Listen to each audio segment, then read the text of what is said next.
একটি জাতিকে উন্নত জাতিতে পরিণত করতে হলে কি করতে হবে? চলুন এই প্রশ্নটার উত্তর খোঁজা যাক লুৎফর রহমানের লেখা উন্নত জীবন বইটি থেকে, যেখানে তিনি শুরুতেই লিখেছেন, কোনো জাতিকে যদি বলা হয় তুমি বড় হও, তুমি এগিয়ে যাও, তাহলে সেই জাতির বিন্দু পরিমাণ উপকারে আসবে না।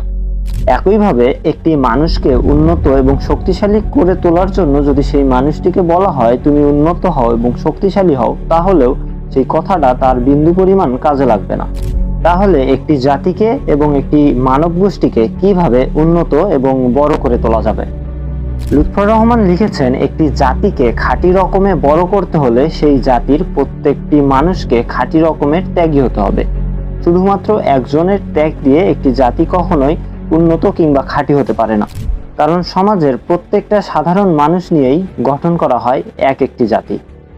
আর যখনই কথা আসে যে একটি সমাজের প্রত্যেকটি মানুষকে উন্নত কিংবা মানুষকে দায়িত্ববান ত্যাগী বানাতে হবে, তখনই আমাদের মাথায় আসে মানুষকে শিক্ষা দান করতে হবে কিংবা মানুষকে শিক্ষিত হতে হবে।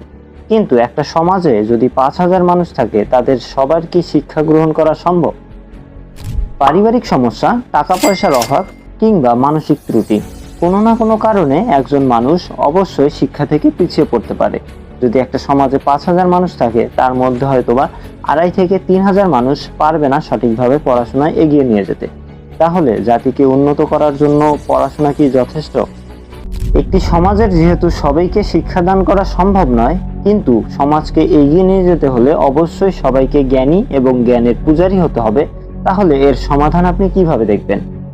লুৎফর রহমান এর সমাধান হিসেবে দেখেছে দেশের সাহিত্যকে, অর্থাৎ একটি দেশের সাহিত্য চর্চা যত বেশি সমৃদ্ধ, ততই শক্তিশালী হবে সেই জাতি। সেই জাতির যদি সাহিত্যের প্রতি কোনো ভালোবাসা না থাকে, কোনো অনুভব না থাকে, তাহলে সেই জাতি কখনোই উন্নতর দিকে এগিয়ে যেতে পারবে না। লুৎফর রহমান বলেছেন, যেই জাতি সাহিত্যকে অস্বীকার করে এবং অবহেলার চোখে দেখে, সেই জাতি কখনোই উন্নত জাতিতে পরিণত হতে পারবে না। কারণ শুধুমাত্র একজন শক্তিশালী চিন্তাশীল ব্যক্তি পারে পুরো একটা জাতিকে পরিণত করতে, আর তার জন্য প্রয়োজন তার জ্ঞানকে সমস্ত সমাজে বণ্টন করা, যেটা হতে পারে সাহিত্য চর্চার মাধ্যমেই।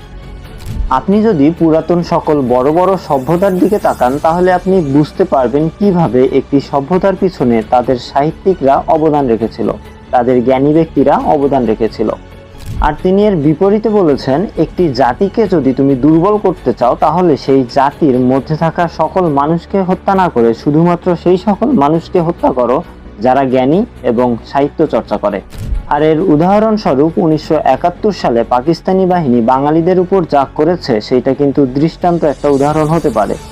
এই বিষয়ে সর্বশেষ এবং সবচেয়ে গুরুত্বপূর্ণ কথা যেটা লিখেছেন লুৎফর রহমান, সেটা হচ্ছে মাতৃভাষার সাহায্যেই সাহিত্যকে উন্নত করার চেষ্টা করতে হবে।